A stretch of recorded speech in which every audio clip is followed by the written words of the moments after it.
Di tengah pusaran sejarah revolusi Indonesia, ada satu nama yang kerap dikaburkan, dilupakan, atau bahkan disingkirkan dari narasi arus utama.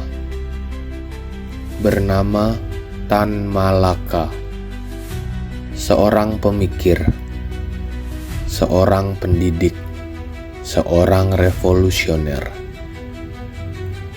yang pada akhirnya dibunuh oleh bangsanya sendiri.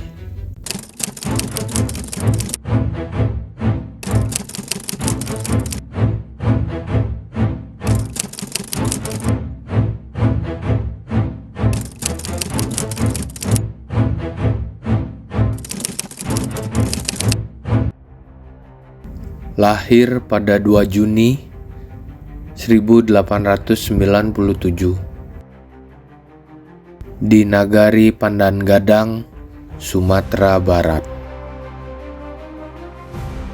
Ibrahim, yang kelak dikenal dengan nama Tan Malaka, adalah anak bangsawan Minangkabau yang haus akan ilmu dan keadilan.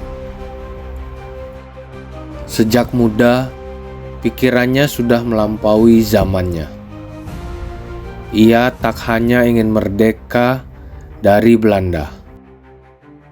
Ia ingin rakyat Indonesia benar-benar bebas dari belenggu penindasan. Bukan sekedar merdeka di atas kertas, tapi juga merdeka dalam perut dan pikiran.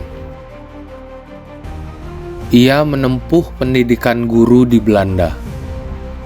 Di sanalah ia bertemu dengan ide-ide kiri, gagasan-gagasan revolusioner yang menyulut api dalam jiwanya.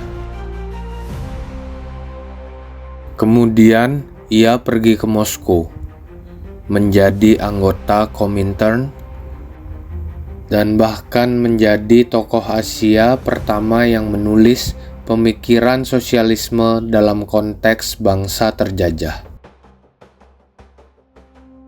Buku terkenalnya bernama Madilog, Materialisme, Dialektika, dan Logika. Bukan hanya karya filsafat, itu adalah manifesto untuk kemerdekaan sejati.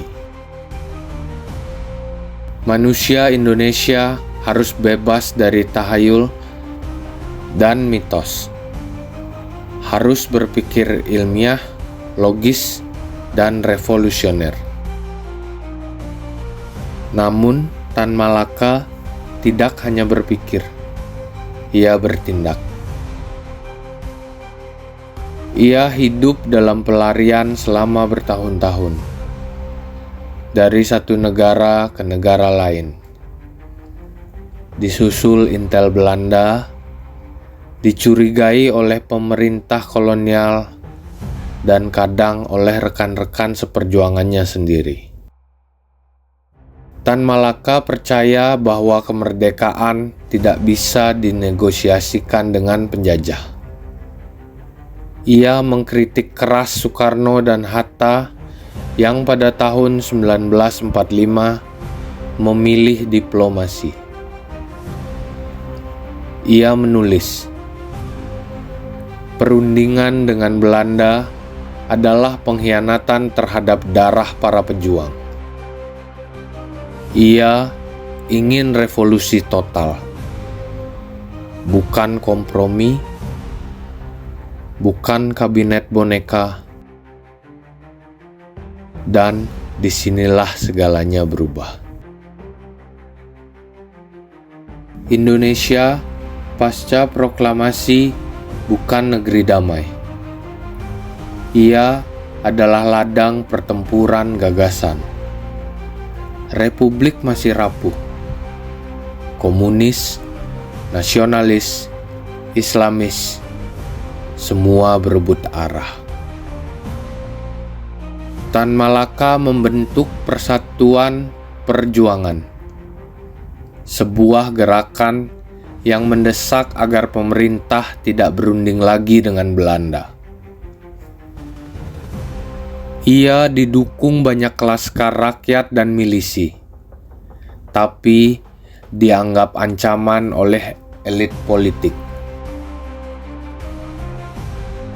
Tan Malaka dianggap terlalu keras, terlalu idealis, terlalu berbahaya bagi stabilitas yang tengah dirajut.